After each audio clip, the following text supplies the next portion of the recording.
सिंदूर तले प्रेम लुचि जाए एकता दुनिया रे नुआनु है तो नुआ संसार तोते अभिनंदन तो चल बाटरे झर फूल चंदन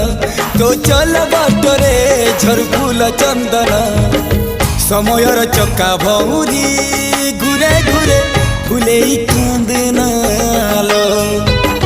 चढ़ीबु तू फूल सवारी धीरे धीरे फुले कांदनालो बाहादर सुख परा